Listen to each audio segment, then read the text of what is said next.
কবিরা গুনার মধ্যে যে তালিকা করা হয়েছে, উলামায়ে কেরাম যে তালিকা করেছেন যে কবিরা গুনার মান, এই মানের দিক থেকে প্রথম মানের অবস্থা হলো শিরিক করা। প্রথমটা কি? কবিরা গুনাহ শিরিক করা। এটা হলো কবিরা গুনার প্রথম। এর উপর কোনো গুনাহ নাই, এর নিচে অনেক গুনাহ আছে। এর উপরে কোনো গুনাহ নাই, এটা হলো শিরিক গুনাহ। দ্বিতীয়ত যে গুনার কথা বলা হয়েছে তা হলো হত্যা করা। কি করা? হত্যা করা।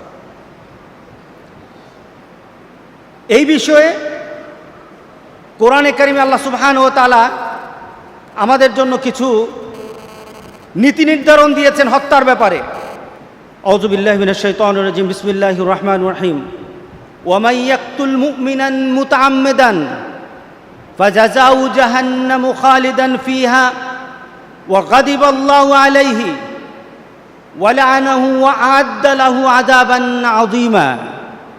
হত্যার ব্যাপারে প্রথম ধরুন, প্রথম কবিরা গুনাহ কোনটা?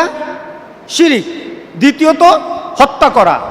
হত্যার ব্যাপারে আল্লাহ সুবহানাহু ওয়া তাআলা বলছেন, যে ব্যক্তি ইচ্ছাকৃত কোনো মুমিনকে হত্যা করলো, মুমিনকে হত্যা করলে, এখানে মুমিনের কথা বলা হয়েছে, অন্য স্থানে বলা হচ্ছে যে কোনো মানুষকে হত্যা করলো। মুতাআম্মিদান ফাজাযাউ জাহান্নামু খালিদান ফিহা। এই ফয়সালাটা কার? ফয়সালাটা আল্লাহ সুবহানাহু ওয়া তাআলার। পৃথিবীর কোনো শাস্তি, পৃথিবীর কোনো নীতি অথবা পৃথিবীর কোনো আদর্শ আমাদেরকে এই চিন্তা থেকে দূরে রাখতে পারবে না। কারণ পৃথিবীর কেউ ওই হত্যা থেকে মানুষকে ফিরাতে পারে নাই। শুধু ইসলাম তার নীতি দিয়ে মুমিনদেরকে ফিরাতে পেরেছে। কারণ মুমিনরা চিন্তা করে, দুনিয়াতে যেমন ছিলাম আর থাকলাম, দুনিয়াতে যা করলাম আর যা করে গেলাম, এটার একটা বিচার হবে, আর বিচার করবেন আমার আল্লাহ সুবহানাহু ওয়া তাআলা। দেখি চিন্তাটা কে করে? মুমিন করে। মুমিনকে আল্লাহ সুবহানাহু ওয়া তাআলার নীতি দিয়ে ফিরানো যায়। আল্লাহ সুবহানাহু ওয়া তাআলা বলেন, যারা হত্যা করলো মুতাআম্মিদান ফাজাযাউ জাহান্নামু খালিদান ফিহা, যারা হত্যা করলো তাদেরকে আল্লাহ সুবহানাহু ওয়া তাআলা জাহান্নাম দিবেন, সেখানে চূড়ান্তভাবে তারা জাহান্নামে থাকবে। এরপর আল্লাহ আবার দ্বিতীয় শব্দ ব্যবহার করেছেন, গাদিবাল্লাহু আলাইহি। আল্লাহ সুবহানাহু ওয়া তাআলা তার জন্য বলছেন, শুধু শাস্তি দিয়ে আমি সন্তুষ্ট হব না, আমার ক্রোধ, আমার রাগ তার জন্য সবসময় থাকবে। সবসময় তার জন্য আমার রাগ থাকবে। তাকে আযাব দেওয়ার পরও আমার রাগ কমবে না। অনেক সময় ছেলে যদি দুষ্টামি করে, কেউ যদি কোনো খারাপ কাজ করে, আপনার এটা মনে ভালো লাগে নাই, আপনার ইচ্ছার বাইরে করেছে, তখন তাকে শাস্তি দেওয়ার পর কিন্তু আপনার মন কিন্তু তার প্রতি একটু দুর্বল হয় না? কিন্তু আল্লাহ বলতেছেন, আমার শাস্তি দেওয়ার পর আমার রাগ কমবে না। গাদিবাল্লাহু আলাইহি, আল্লাহ বলেন তার প্রতি গজব আমার চলতেই থাকবে। শুধু তাই নয়, ওয়া লা'নাহু, এবং তার উপর আমার লানত। দেখুন, আল্লাহর যত ধরনের ক্রোধ আছে, আযাব আছে, সব তার উপর দেওয়া হয়। যত ক্রোধ আছে তার উপর দেওয়া। ওয়া লা'নাহু ওয়া আ'আদ্দা লাহু আযাবান আযীমা। আল্লাহ সুবহানাহু ওয়া তাআলা তার জন্য একটা ভীতিকর আযাব প্রস্তুত করে রেখেছেন। কয়টা কথা বলা হয়েছে? হত্যা একটা। প্রথম কথা হলো তাকে জাহান্নামে দেওয়া হবে, খালিদান, চূড়ান্তভাবে দেওয়া হবে। কলিজা শুকিয়ে যাওয়ার কথা। আজকে যদি আপনাকে প্রশ্ন করি, আজকে যদি আমরা আমাদের নিজেদেরকে প্রশ্ন করি, আমরা মৃত্যুর পর কার সাথে থাকতে চাই? মুহাম্মদ সাল্লাল্লাহু আলাইহি ওয়াসাল্লামের সাথে থাকতে চাই। আমাদের উদ্দেশ্য, আমাদের চূড়ান্ত চাহিদা হলো আমরা রাসূলের সাথে থাকতে চাই, আমরা মুমিনদের সাথে থাকতে চাই। এর জন্য আল্লাহ সুবহানাহু ওয়া তাআলা প্রত্যেক নামাজের শেষ প্রান্তে যখন সূরা ফাতিহা পড়ি, তখন আমরা কি পড়ি? গায়রিল মাগদুবি আলাইহিম ওয়ালাদ-দাল্লিন। যার উপর তোমার গজব দেওয়া আছে, ওয়ালাদ-দাল্লিন, যারা পথভ্রষ্ট, তাদের থেকে আমরা বাঁচতে চাই। আমরা দুনিয়া তো চাই, আখিরাতও চাই, ঠিক না? দুনিয়া তো নয় শুধু, আমরা আখিরাতও এমন ব্যক্তির পিছনে থাকতে চাই না। আমরা থাকতে চাই, আমাদের সামনে থাকবে মুহাম্মদ রাসূলুল্লাহ সাল্লাল্লাহু আলাইহি সাল্লাম। আমি আজকে আপনাদের কাছে একটা প্রশ্ন করি, দেখুন তো কেমন লাগে। আপনার হাসর হবে, আপনার কবর হবে, আপনার হাসর হবে, আপনার সামনে মুহাম্মদ সাল্লাল্লাহু আলাইহি সাল্লাম থাকবে না। আপনার সামনে থাকবে ফেরাউন, সাদ্দাত, নমরুদ, আবু জাহেল আর আবু লাহাব আপনার সামনে নেতা হয়ে থাকবে। আপনি চিন্তা করেন ওই দিনের হাসরটা আপনার জন্য কেমন হয়ে যাবে। যেখানে তারা থাকবে সেখানে আপনি থাকবেন। এমন মুমিন আমরা হয়ে মরতে চাই না, কি বলেন? ঠিক আছে কিনা বলেন? আমরা মরতে চাই ওই মৃত্যুর মুহূর্তে আমাকে বলে দেওয়া হয় বিসমিল্লাহি ওয়া আলা মিল্লাতি রাসূলিল্লাহ, তোমাকে আল্লাহর নামে, রাসূলের মিল্লাতে, রাসূলের নেতৃত্বে, রাসূল সাল্লাল্লাহু আলাইহি সাল্লামের তরিকার মধ্যে, রাসূলের গোত্রের মধ্যে তোমাকে উঠিয়ে দিলাম। কেউই বলল আর না বলুক, কেউই বলুক আর না বলুক, আমার ঈমান এবং আমার আকীদা যেন, আমার আমল যেন আমাকে ওই ধরনের পরিবেশ আমাকে কবরে নিয়ে যায়। জোরে বলেন আল্লাহুম্মা আমিন। আপনি কি মনে করেন, এই ধরনের হত্যাকারী যারা 6 জনকে ফাঁসি দেওয়া হয়েছে, সঠিক রায়, কোরআনিক রায়, এটা কোরআনের রায় দেওয়া হয়েছে। এই রায়ের জন্য আল্লাহ সুবহানাহু ওয়া তাআলা যারা দিয়েছে তাদের জন্য আল্লাহ সন্তুষ্ট হয়েছেন।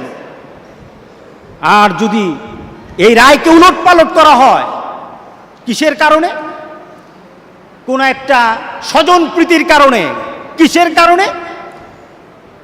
কোন জিনিসের বিনিময়ে যদি রায়কে একটু এদিক ওদিক করা হয়, যে কোন হত্যার ব্যাপারে আল্লাহ সুবহানাহু ওয়া তাআলা বলছেন, রাসূল সাল্লাল্লাহু আলাইহি সাল্লাম বলেছেন, একটা হত্যা, এই হত্যার সাথে গোটা পৃথিবীর মানুষ কোনো না কোনোভাবে জড়িত। কিসে দিয়ে জড়িত? কেউ হাত দিয়ে হত্যা করেছে, কেউ এটার জন্য ঘোষণা দিয়েছে, কেউ এটার জন্য বলেছে যে তাকে মেরে ফেলো, কেউ এটার জন্য সমর্থন করেছে, কেউ এটা রায় দিয়েছে, কেউ এটার জন্য উকালতি করেছে একটা হত্যার ব্যাপারে। আর এই হত্যার পিছনে যদি গোটা পৃথিবীর সকল মানুষ থাকে, আল্লাহ সুবহানাহু ওয়া তাআলা বলেন, আমি একটা হত্যার জন্য গোটা পৃথিবীর মানুষকে শাস্তি দিতে আমি একটু কুণ্ঠাবোধ করব না, সবাইকে আমি শাস্তি দেব। আমি সবাইকে শাস্তি দেব একটা হত্যার জন্য। কারণ পৃথিবীর সকল সৃষ্টির পিছনে আল্লাহ সুবহানাহু ওয়া তাআলার একটা যে আগ্রহ, একটা ইচ্ছা, সেটা হলো মানবকুলের সেবার জন্য আল্লাহ গোটা পৃথিবী সৃষ্টি করেছেন। মানুষের মর্যাদার জন্য আল্লাহ সুবহানাহু ওয়া তাআলা গোটা পৃথিবী সৃষ্টি করেছেন। রাসূল সাল্লাল্লাহু আলাইহি সাল্লাম বলেছেন, তুমি মুমিন, তুমি একটা কাফেরের গায়ে পর্যন্ত আঁচড় দিতে পারবে না। যদি একটা কাফেরের গায়ে আঁচড় দাও, আমি মুহাম্মদ সাল্লাল্লাহু আলাইহি সাল্লাম কাল হাসরের দিন ওই কাফেরের পক্ষ হয়ে তোমার বিরুদ্ধে আল্লাহর দরবারে নালিশ করব। এটা হলো ইসলাম। এটার নাম কি? ইসলাম। এটা নাম ইসলাম। সুতরাং আজকের যে ফায়সালা দেওয়া হয়েছে, অবশ্যই বর্তমান সরকারের আইন মন্ত্রণালয়, বিচার বিভাগ, যত ধরনের পাদ্য যত আছে, যত দলিল আছে, যত ধরনের ডকুমেন্টস দরকার, তার উপর নির্ভর করেই 6 জনকে ফাঁসি দিয়েছে। এই ফাঁসি যদি চলতে থাকে, এই ধরনের ফাঁসি যদি চলতে থাকে, আল্লাহ সুবহানাহু ওয়া তাআলা বলছেন, ওয়াফিল কিসাসে হায়াতুন, এই ধরনের হত্যাকারীকে তোমরা শাস্তি দাও। যদি শাস্তি দাও, লক্ষ লক্ষ যুবক এই হারাম কাজ থেকে বেঁচে যাবে। কথা ঠিক আছে কিনা বলেন? আপনি মরতে পারেন, আপনার মরতে আপনি মরবেন, আমার মর আমি মরবো, কিন্তু আমার নীতিতে আমাকে মরতে হবে। আপনার নীতিতে যদি মুহাম্মদ সাল্লাল্লাহু আলাইহি সাল্লাম না থাকে, আপনার মরার পর রাসূল পাওয়া যাবে না। কি বলেন? ঠিক আছে কিনা বলেন? আজকে দেখুন, একটা মেয়ের চরিত্রের ব্যাপারে বাবা সার্টিফাই করে। কেমন বাবা হওয়া দরকার ছিল বলেন তো? কেমন বাবা হওয়া দরকার ছিল? তার ব্যাপারে সকল দলিল পাওয়া গেছে সে হত্যাকারীর সাথে জড়িত। বাবা বলে এই আইন সে মেনে নিতে পারে নাই, এটা জুলুম করা হয়েছে তার মেয়ের উপর। বাবা কেমন হওয়া দরকার ছিল? দেখুন, মুহাম্মদ সাল্লাল্লাহু আলাইহি সাল্লাম বিচারক, রাসূল বিচারক ছিলেন কিনা বলেন? শ্রেষ্ঠ বিচারক, পৃথিবীর সকল বিচারকের মডেল মুহাম্মদ সাল্লাল্লাহু আলাইহি সাল্লাম। রাসূল সাল্লাল্লাহু আলাইহি সাল্লামের কাছে সে চুর ধরা পড়ল, চুরকে নিয়ে আসা হলো, সম্ভ্রান্ত পরিবারের মেয়ে, এরপরে তার অর্থ আছে, তার নামও ফাতেমা। সাহাবায়ে কেরাম চিন্তা করলো এই মেয়েটাকে বাঁচানো যায় কিনা বিচার থেকে, একটু দেখি সুপারিশ করে। রাসূল সাল্লাল্লাহু আলাইহি সাল্লামের দরবারে গিয়ে রাসূলকে বলল, ইয়া রাসূলুল্লাহ, মেয়েটার পরিবার অত্যন্ত উঁচু পরিবার, যদি বিচারটা হয় তাহলে পারিবারিকভাবে লাঞ্ছিত হবে। রাসূল সাল্লাল্লাহু আলাইহি সাল্লামের কাছে বলা হলো, ইয়া রাসূলুল্লাহ, অন্য কোনো বিচার ফায়সালা দিয়ে তাকে মাফ করে দেওয়া যায় কিনা? রাসূল সাল্লাল্লাহু আলাইহি সাল্লাম করতে পারতেন, হয়তো ইসলামের প্রথম যুগ চিন্তা করতে পারতেন এই পরিবারটাকে আমার হাতে নেওয়া দরকার, অন্যায় করো এই পরিবারটাকে আমার হাতে নেওয়া দরকার, যদি পরিবারটা হাতে আসে সম্ভ্রান্ত পরিবার, আমার শক্তি বাড়বে। রাসূল দুনিয়ার শক্তির কথা চিন্তা করে নাই, রাসূল চিন্তা করেছেন আল্লাহর দরবারে দাঁড়ানোর পর আমার প্রশ্নের সম্মুখীন হতে হবে, আমার প্রশ্নের সম্মুখীন হতে হবে। দেখুন বাবা কাকে বলে। রাসূল সাল্লাল্লাহু আলাইহি সাল্লাম সাহাবায়ে কেরামদেরকে উদ্দেশ্য করে বলছেন, আজকে যদি আমার মেয়ে ফাতেমা যদি চুরি করত আর আমার সামনে এইভাবে আনা হতো, তাহলে আমি মুহাম্মদ সাল্লাল্লাহু আলাইহি সাল্লাম আমার হাত দিয়ে তার হাতটা কেটে ফেলতাম, আমি মুহাম্মদ সাল্লাল্লাহু আলাইহি সাল্লাম তার হাতটা পর্যন্ত কেটে ফেলতাম, যদি আমার মেয়েও যদি এটা হতো। এই বিচার যদি বাপ মা করে, কোনো অন্যায়ের প্রশ্রয় না দিয়ে যদি বাপ মা সন্তানকে শাসন করে, কাল হাসরের দিন মুহাম্মদ আছে যেখানে, ওই বাপ মা থাকবে সেখানে। কথা ঠিক আছে কিনা বলেন? আজকে বিচার হয় না, ছেলে চুরি করে, ছেলে বিভিন্ন ধরনের চুরি করে বিচার করে না বাবা, বাবা বরঞ্চ চুরকে বাঁচানোর চেষ্টা করে, তদবির করে, এমন আছে কিনা বলেন? ছেলে অন্যায় করে, ছেলে অন্য মেয়ের সাথে টিজিং করে, অন্য মেয়ের সাথে খারাপ ব্যবহার করে, অন্য মেয়ে আবার ছেলেদের সাথে খারাপ ব্যবহার করে, বাবা এটা দেখে না, ছেলে আর মেয়েকে বাঁচাতে চায়। কাল হাসরের দিন আল্লাহ সুবহানাহু ওয়া তাআলার দরবারে ওই সন্তান বলবে, আমার মাকে আমার বাবাকে আমার পায়ের নিচে আনো। আজকে আমরা এই বিচারের জন্য আল্লাহর দরবারে এই কথা বলি, যদি বিচার মাবুদ এটা হক বিচার যদি হয়, যারাই বিচার করেছে তাদেরকে আখিরাতে মর্যাদা দাও। হাসরের ময়দানে সবাই দাঁড়ানো, সবাই দাঁড়ানো, মাথার উপর সূর্যটা চলে আসবে, মাথার উপর সূর্যটা চলে আসবে। এই মুহূর্তে সবাই যখন একটা হাহাকার অবস্থা সবার, কারণ নিচের দিকে কি তামার মাটি, শরীরের অবস্থা কি, কাপড় নাই, পায়ের অবস্থা কি, জুতা নাই, দৃষ্টিগুলি কোন দিকে, একটা পলক পড়ে না, একটা পলক পড়ে না, পলকটা ওই দিকে, যেদিক থেকে বিচার আরম্ভ হবে ওই দিকে সবার পলক।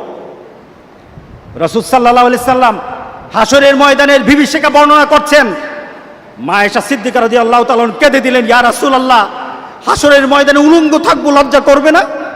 রাসূল সাল্লাল্লাহু আলাইহি সাল্লাম বলেন, লজ্জা তো দূরের কথা, পাশের জনের কি অবস্থা তাকানোর কোনো সুযোগ থাকবে না, সেদিন দৃষ্টি থাকবে আল্লাহ সুবহানাহু ওয়া তাআলার দিকে, সবার দৃষ্টি আল্লাহর দিকে।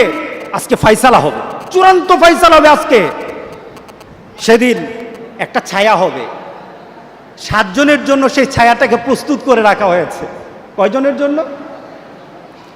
ইয়াউমা লা জিল্লা ইল্লা জিল্লু, এই ছায়া ব্যতীত আর কোনো ছায়া নেই। সেই ছায়াটার প্রথম যে সে ছায়ার মেহমান হবে, সুবহানাল্লাহ বললেন না, সেই ছায়ার মেহমান হবে, সেই ছায়ার মেহমান হবে ইমামুন আদেল, যে সমাজে ন্যায় বিচার করেছে, সমাজের মধ্যে ন্যায় বিচার করেছে। তার সাথে নামাজ কম হতে পারে, তার সাথে ইবাদত কম হতে পারে, তার সাথে যাকাতের কথা কম হতে পারে, তার সাথে অন্য কিছু ইবাদত কম হতে পারে, কিন্তু সমাজের ন্যায় বিচার প্রতিষ্ঠা করেছে, ঈমান আছে, শিরিক করে নাই। আল্লাহ সুবহানাহু ওয়া তাআলা সর্বপ্রথম আল্লাহর আরশের ছায়ার নিচে মেহমান করে তাকে ডাক দিবেন। এটা হলো বিচারক, এটা হলো বিচারক। এই বিচারক যারা জাজ আছে, বিচারক হতে পারে, ম্যাজিস্ট্রেট হতে পারে, আপনার গ্রামের সমাজের যে আমাদের বিচারকরা আছে, সর্দাররা আছে, তারা হতে পারে। তাদেরকে সর্বপ্রথম ডেকে ডেকে আল্লাহ সুবহানাহু ওয়া তাআলা মর্যাদা দিবেন। বিশ্বাস হয় না নাকি? বিশ্বাস হয় না? হাসরে উঠি না, এরপরে বিশ্বাস হবে, সেখানে যায়। ওই বিভীষিকাময় মুহূর্তে সর্বপ্রথম ডাক দেওয়া হবে, বিচারক কোথায় আছো আসো, ন্যায় বিচারক কোথায় আছে আসো, আজকে তোমাদেরকে আমি মর্যাদা দেব। রাসূল সাল্লাল্লাহু আলাইহি সাল্লাম বলেছেন তাকে মর্যাদা দেওয়া হবে। সুতরাং আমরা কোনোদিন হত্যার দিকে প্ররোচনা দেব না। অনেক সময় দেখা যায় সে হত্যা করে না ঠিকই, কিন্তু হত্যার সাথে জড়িত আছে। আজকের এই বিচারকে আমরা সাধুবাদ জানাই। এই বিচারের কারণে এই সমাজ থেকে যেন আল্লাহ সুবহানাহু ওয়া তাআলা, এই সমাজ থেকে বিচারের কারণে সমাজ থেকে যেন আল্লাহ সুবহানাহু ওয়া তাআলা হত্যার যত মানসিকতা এই পরিবার থেকে, এই সমাজ থেকে যেন আল্লাহ উঠিয়ে নেন। সবাই বলেন আল্লাহুম্মা আমিন। রাসূল সাল্লাল্লাহু আলাইহি সাল্লাম বলেছেন, সাবাবুল মুমিনি ফিসকুন ওয়া কিতালু কুফরুন। কেউ যদি কাউকে গালি দেয় সে ফাসিক হয়ে যায়। শোনেন, গালি দেওয়া কি? ফাসিকি। বলেন গালি দেওয়া কি? বলেন গালি দেওয়া কি? ফাসিক। এই মুখটা দিয়ে গালি দেন কত মানুষকে, কত খারাপ কথা, কত খারাপভাবে গালি দেওয়া হয়। এই জবানটা দিয়ে রাসূলের সামনে দাঁড়ানো যাবে না, কারণ এই জবান যখন কাল হাসরের দিন রাসূলের সামনে নিয়ে দাঁড়াবো, মুখে থাকবে গালি, আপনার গালির দুর্গন্ধে রাসূল সাল্লাল্লাহু আলাইহি ওয়াসাল্লাম আপনার সামনে দাঁড়াবে না। সুতরাং গালি চলবে না, জিকির চলবে। ও কেতালু কুফ, আর হত্যা করা হলো কুফরি। হত্যা যখন করা হয় তখন তার ঈমান থাকে না। রাসূল সাল্লাল্লাহু আলাইহি ওয়াসাল্লাম আরো বলেছেন যে কিয়ামতের দিন সর্বপ্রথম খুনের বিচার করা হবে। কিসের বিচার? বলেন কিসের বিচার? সর্বপ্রথম আল্লাহ সুবহানাহু ওয়া তাআলা খুনের বিচার করবেন। তার মানে কি? এত পাপ, এত পাপ, এত পাপ থাকার পরও আল্লাহ সকল পাপকে ধরবে না। সর্বপ্রথম আল্লাহ বলবেন, খুনি যারা আছো আসো আমার সামনে, আজকে খুনের বিচার হবে, আজকে খুনের বিচার হবে সর্বপ্রথম। এটা হলো পৃথিবীর মানুষের সাথে সম্পর্কের দিক থেকে, এটা হলো এক বান্দা আরেক বান্দার হকের ব্যাপারে। আর আল্লাহর হকের ব্যাপারে সর্বপ্রথম বিচার কিসের হবে বলেন তো দেখি? নামাজ। কিসের বলে? নামাজ।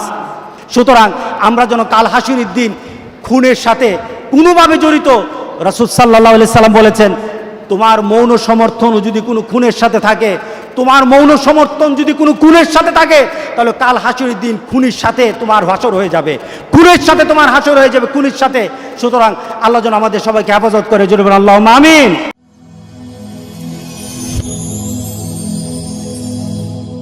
Rose TV 24. Enjoy by listening to the Holy Quran.